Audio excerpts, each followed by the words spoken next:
నమస్తే. చంద్రబాబు గారి ఆధ్వర్యంలో వస్తున్న కొత్త పోర్ట్ఫోలియో ఎవరికి ఇస్తున్నారు, అవి ఎలా ఉన్నాయి అనేది మనతో పాటు సీనియర్ జర్నలిస్ట్ సత్యమూర్తి గారు ఉన్నారు. వారి విశ్లేషణ ఎలా ఉంటుందో చూద్దాం. సార్ నమస్తే. నమస్కారం అండి. సార్, కొత్తగా పోర్ట్ఫోలియో స్టార్ట్ అయ్యాయి, అయితే ప్రమాణ స్వీకారం చేశారు. ఇప్పుడు కొత్తగా వచ్చినటువంటి పోర్ట్ఫోలియోస్ ఎవరెవరికి ఇచ్చారు, ఎలా చూడొచ్చు? ఎందుకంటే మీరు చాలా సీనియర్ జర్నలిస్ట్ కాబట్టి మీకున్న అనుభవంతో ఇచ్చినటువంటి శాఖలు ఎలా చూడొచ్చు అంటారు, ఎలా ఇచ్చారని చెప్పుకోవచ్చు? ఇప్పుడు నేను చంద్రబాబు నాయుడు ముఖ్యమంత్రిగా ప్రమాణ స్వీకారం చేసే సమయంలోనే ఈ మంత్రివర్గాన్ని ఏర్పాటు చేసుకోవటం, ఈ మంత్రివర్గంలో కూడా కొత్త వాళ్ళని ఎక్కువ మందిని తీసుకోవటం, అట్ ది సేమ్ టైం అనుభవజ్ఞులైన వాళ్ళని కూడా పక్కన పెట్టుకోవటం, ఇదంతా చూస్తే చాలా అంటే ఒక ఏ విధంగా ఈ రాష్ట్రాన్ని డెవలప్ చేయాలి, ముందరికి తీసుకెళ్ళాలి, కొత్త తరం ఆశల్ని ఎలా తీర్చాలి అన్న అభిప్రాయంతో చంద్రబాబు నాయుడు తన మంత్రివర్గాన్ని ఏర్పాటు చేసుకున్నట్టుగా కనపడుతున్నది. ఇప్పుడు తాజాగా ఈ మంత్రులందరికీ కూడా శాఖల కేటాయింపు జరిగింది. ఈ శాఖల కేటాయింపు మనం ఒకసారి చూస్తే, పరిశీలిస్తే, ఇది ఖచ్చితంగా ఆంధ్రప్రదేశ్ని ఒక కొత్త డైరెక్షన్లోకి తీసుకెళ్ళటానికి, ఈ 5 సంవత్సరాల జగన్మోహన్ రెడ్డి విధ్వంసకర పాలన నుంచి రాష్ట్రాన్ని కాపాడటానికి, నెక్స్ట్ లెవెల్కి తీసుకెళ్ళడానికి ఏ విధమైన సాయుధ సంపత్తి అవసరమో అటువంటి వాటన్నిటిని చంద్రబాబు నాయుడు కూర్చుకున్నారనేది మాత్రం ఈ పోర్ట్ఫోలియోలు చూస్తే మనకు అర్థమవుతుంది. చాలా బాగా ఉంది. ఈ పోర్ట్ఫోలియోల ఎలకేషన్ కూడా చాలా అద్భుతంగా, చాలా శాస్త్రీయంగా చేసినట్టుగా మనం చెప్పుకోవచ్చు. జనసేన అధినేత పవన్ కళ్యాణ్ని డిప్యూటీ సీఎంగా డిక్లేర్ చేశారు. ఆయనకి పంచాయతీరాజ్, గ్రామీణాభివృద్ధి లాంటి చాలా ఇంపార్టెంట్ పోర్ట్ఫోలియోలు. పంచాయతీరాజ్ అండ్ రూరల్ డెవలప్మెంట్ అనేది ఆంధ్రప్రదేశ్ లాంటి రాష్ట్రానికి చాలా అతి ముఖ్యమైన శాఖ. మొత్తం అసలు రాష్ట్రంలో ఉన్న మొత్తం అన్ని వ్యవస్థలు ఒక ఎత్తు అయితే పంచాయతీరాజ్ వ్యవస్థ ఒక ఎత్తు. మనం చూసాం పంచాయతీరాజ్ వ్యవస్థని జగన్మోహన్ రెడ్డి కుళ్ళబొడిచాడు. అంటే అసలు ఇంకా దాన్ని లేవకుండా చేశాడు. మహాత్మా గాంధీ ఏం చెప్పాడంటే, మొత్తం అసలు దేశం మొత్తం గ్రామాల్లో ఉందిరా అని మహాత్మా గాంధీ చెప్తే, ఆ గ్రామాలని, గ్రామ స్వయం పాలనని కుళ్ళబొడిచిన వ్యక్తి జగన్మోహన్ రెడ్డి. ఇప్పుడు ఈ పంచాయతీరాజ్ పవన్ కళ్యాణ్లో మనకు ఒక ఫైర్ ఉంటుంది. ఈ పంచాయతీరాజ్ శాఖని ముందరికి తీసుకువెళ్ళటానికి ఒక కొత్త రకం ఆలోచనలు కావాలి. ఆ కొత్త తరహా ఆలోచనలు పవన్ కళ్యాణ్ ఖచ్చితంగా అందజేస్తాడు. ఆయనకి పంచాయతీరాజ్, రూరల్ డెవలప్మెంట్తో పాటు forest, environment, science and technology కూడా వచ్చినాయి. మనం చూసాం నిన్న మొన్నటి వరకు అటవీ శాఖ ఎవరి చేతిలో ఉందో తెలుసా? ఎర్రచందనం స్మగ్లర్ల చేతిలో ఉంది. ఎర్రచందనం స్మగ్లర్ల చేతిలో ఉన్న అటవీ శాఖని ఒక ప్రజానాయకుడు పవన్ కళ్యాణ్ చేతికి చంద్రబాబు నాయుడు అందించారు. ఇంతకన్నా రాష్ట్రంలో మార్పు ఇంకేం కావాలి జగన్ గారు? ఈ తరహా ఇంకొక ప్రధానమైన వ్యక్తి నారా లోకేష్. ఈయనకి మానవ వనరుల అభివృద్ధి బాధ్యతని అప్పగించాడు. IT industry, IT plus communication, వీటిలో మనం గతంలో చూసాం. ఐటీ ఇండస్ట్రీని ఎట్లా పరుగులు పెట్టాడు నారా లోకేష్ అనేది మనం కళ్ళారా చూసాం.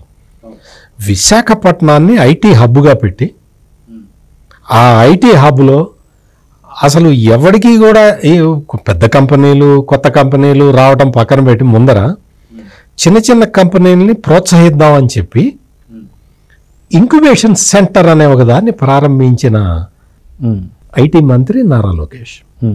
అంటే చిన్న చిన్న కంపెనీలని, ఐటీ కంపెనీలని పెద్ద కంపెనీలుగా తయారు చేసే బాధ్యతనే తన భుజస్కంధాల మీద ఎత్తుకున్న వ్యక్తి నారా లోకేష్.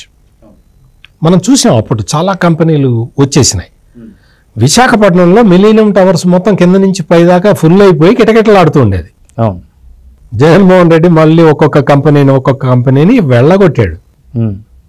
ఎట్లా వెళ్ళగొట్టాడంటే కక్షపూరితంగా, ఖాళీ చేయి, ఖాళీ చేయి, ఖాళీ చేయి, ఖాళీ చేయి. ఇప్పుడు దాన్ని మళ్ళీ బిల్డ్ చేయాలి అంటే ఆల్రెడీ విశేష అనుభవం ఉన్న లోకేష్కి మళ్ళీ అదే శాఖ ఇవ్వాలి, అదే శాఖ ఇవ్వటం అనేది చాలా గొప్ప విషయం. అచ్చెన్నాయుడికి వ్యవసాయ శాఖ ఇచ్చారు. గత 5 సంవత్సరాల్లో అసలు వ్యవసాయ శాఖ ఏం చేయాలి అనే విషయాన్ని అధికారులే మర్చిపోయారు. వ్యవసాయ శాఖ ఈ సీజన్ వస్తుందా, దున్నుకోండి, ఇదిగో ఇక్కడ ఈ పంట వేసుకోండి, ఈ పంట అయితే ఈ తెగులు వస్తుందేమో, ఈ తెగులుకి ఈ మందు వాడండి అని చెప్పాలి. ఎక్కడన్నా చెప్పారా? ఈ పంట వేసుకుంటే మీకు గిట్టుబాటు ధర వస్తుంది అని ఎడ్యుకేట్ చేయాలి. చేశారా? ఇన్పుట్ సబ్సిడీ ఇవ్వాలి. ఇచ్చారా? సాక్షాత్తు జగన్మోహన్ రెడ్డి సొంత జిల్లా ఉమ్మడి కడప జిల్లాలో హార్టికల్చర్ ఎక్కువ ఉంటే ఆ హార్టికల్చర్ మొత్తాన్ని, హార్టికల్చర్కి జీవనాడి లాంటి డ్రిప్ ఇరిగేషన్కి సబ్సిడీలు ఆపేసిన మహానుభావుడు, మహానేత జగన్మోహన్ రెడ్డి. అంటే ఈ విధంగా వ్యవసాయ శాఖని కొల్లబొడిచాడు. తన రాజకీయ అవసరం కోసం అని చెప్పి రైతు భరోసా కేంద్రాలను పెట్టి ఆ రైతు భరోసా కేంద్రాలకి అద్దె డబ్బులు కూడా చెల్లించని వ్యక్తి జగన్మోహన్ రెడ్డి. అటువంటి వ్యవసాయ శాఖని అచ్చెన్నాయుడు లాంటి ఆయన చాలా అనుభవజ్ఞుడు, చాలా అనుభవం ఉంది, పట్టుదల ఉంది. పట్టుదల లేకపోతే 5 సంవత్సరాలు టార్చర్ పెట్టి, అసలు అచ్చెన్నాయుడికి ఒక చిన్న ఆపరేషన్ జరిగితే ఇంకా ఊండు కూడా హీల్ కాని పరిస్థితుల్లో అక్కడెక్కడో శ్రీకాకుళం నుంచి ఎక్కించుకొని ఒక కారులో ఇట్లిట్ట ఎగిరేసుకుంటూ వస్తే ఆయనకి మళ్ళీ హెమరేజ్ అయింది, రక్తస్రావం జరిగింది.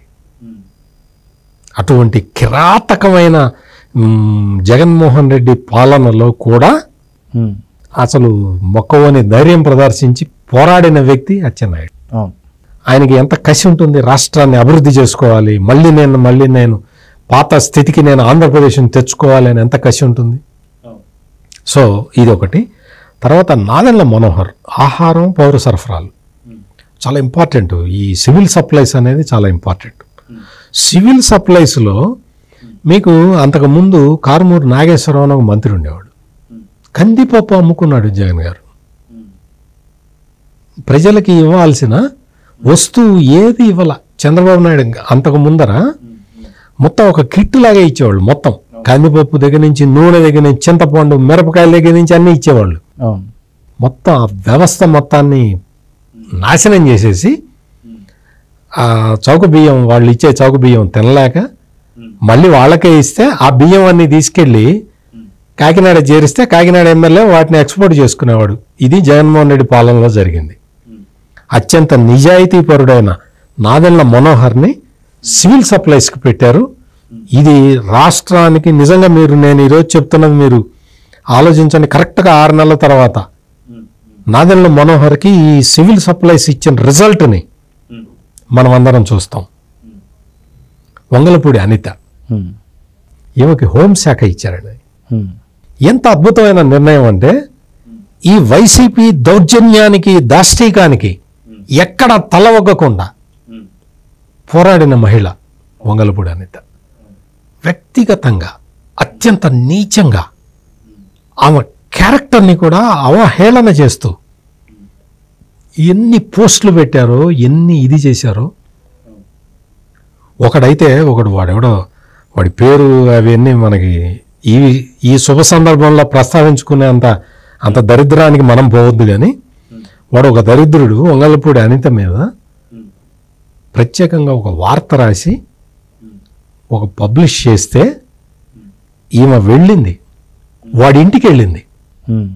వాడి ఇంటికి వెళ్ళి నువ్వు ఎట్ట రాసావు చెప్పు, మీ ఆయన అసలు ఏం చేస్తాడో తెలుసా, ఇటువంటివి రాస్తున్నాడు, నువ్వు అతనితో ఎట్లా కాపురం చేస్తావు అని చెప్పి ఆ రాసిన వాడి భార్యని అడిగింది.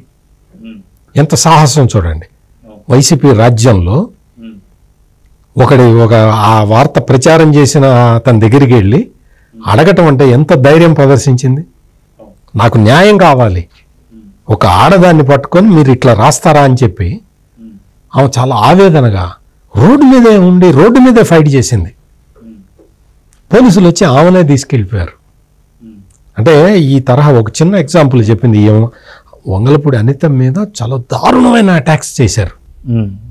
అటువంటి వ్యక్తిని ఆమెను తీసుకొచ్చి హోంశాఖ అప్పగించడం అంటే మామూలు విషయం కాదండి. అది ఆమె నాకు తెలిసి ఖచ్చితంగా ఈ పాత ఇవన్నీ దృష్టిలో పెట్టుకొని ఏదో కక్ష సాధించడం కాకుండా శాంతి భద్రతలను ఎట్లా కాపాడాలి, ఇంకా సమాజంలో తిరుగుతూ ఉన్న ఈ వైసీపీ గూండాలని ఎట్లా అణచివేయాలనేది మాత్రం ఖచ్చితంగా ఆమె నిర్ణయాలు తీసుకుంటుంది. ఎందుకంటే ఆమె కూడా ఎఫెక్టెడ్ పర్సన్ కాబట్టి అది చాలా ఇదండి.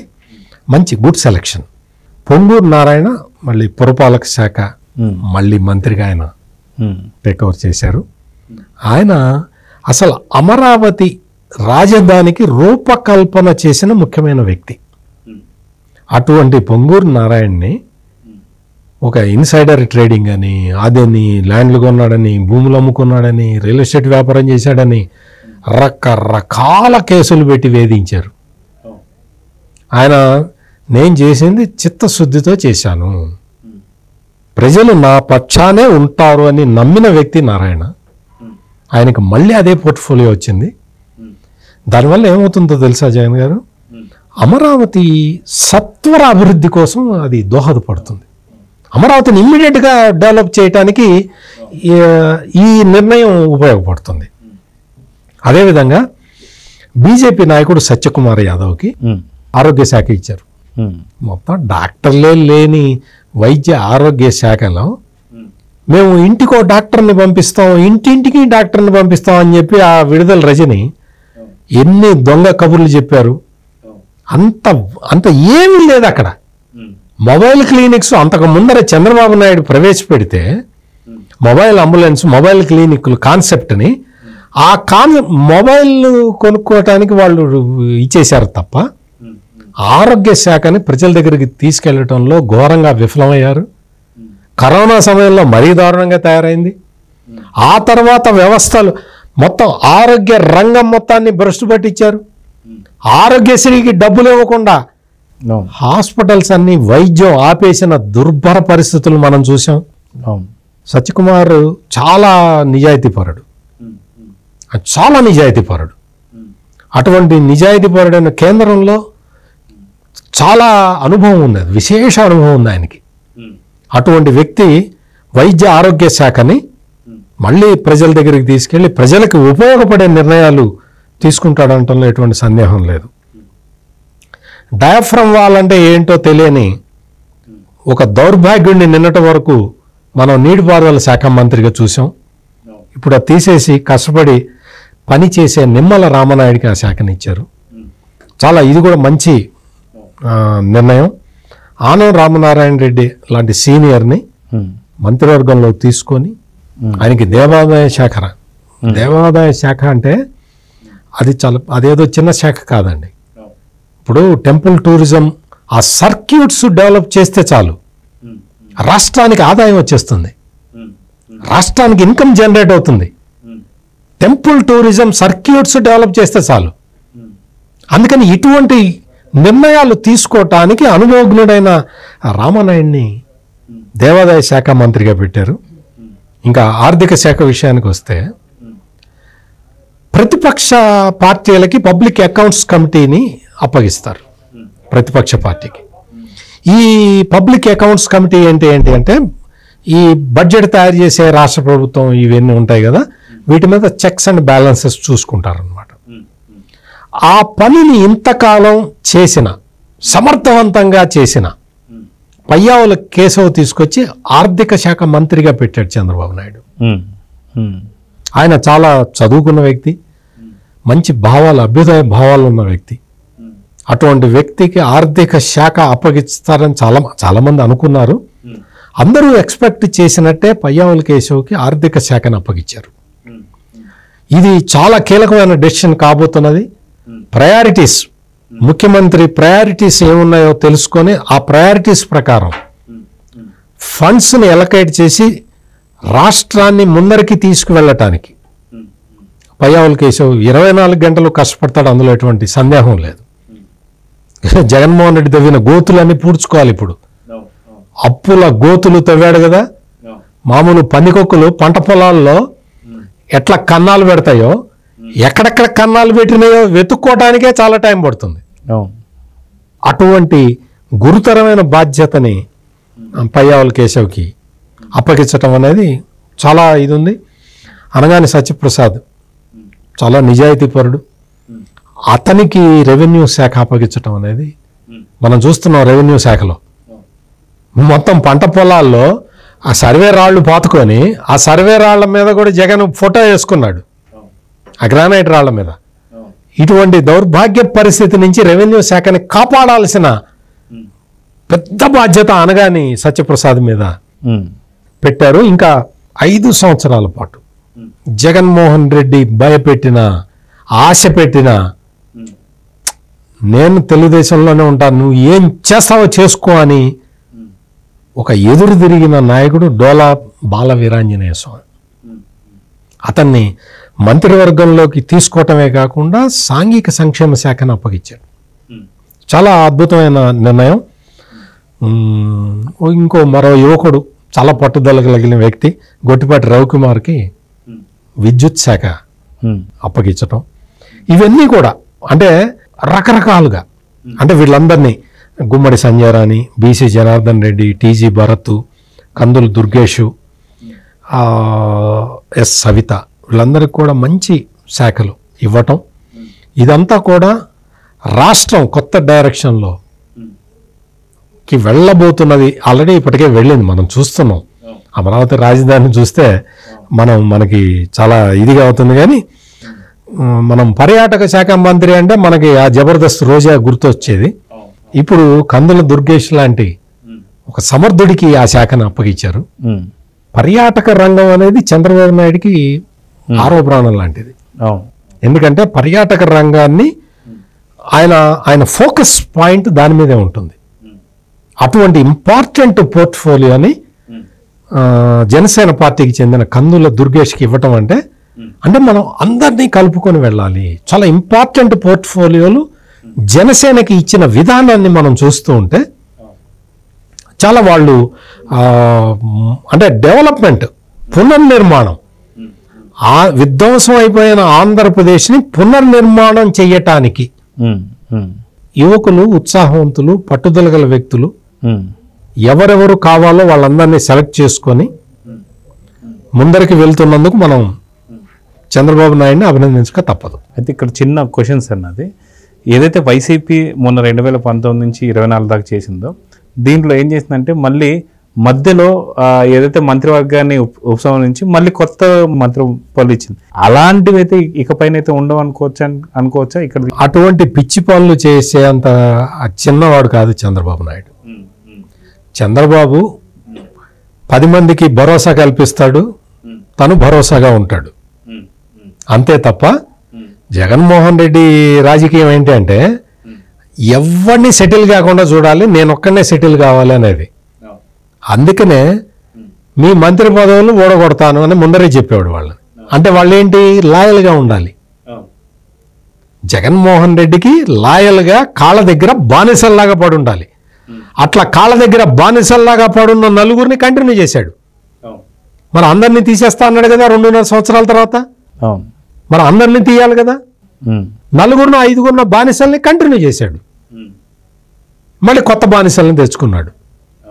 ఇటువంటి ప్రయోగాలు చంద్రబాబు నాయుడు చెయ్యాడు. చూద్దాం సార్, ఖచ్చితంగా ఈ 5 సంవత్సరాలే కాదు ఇకపై వచ్చే 5 సంవత్సరాలు కూడా ఇదే పరిపాలన కొనసాగాలని, సుభిక్షమైనటువంటి ఒక ఆంధ్రప్రదేశ్ రావాలని అయితే కోరుకుందాం. నమస్తే. నమస్కారం.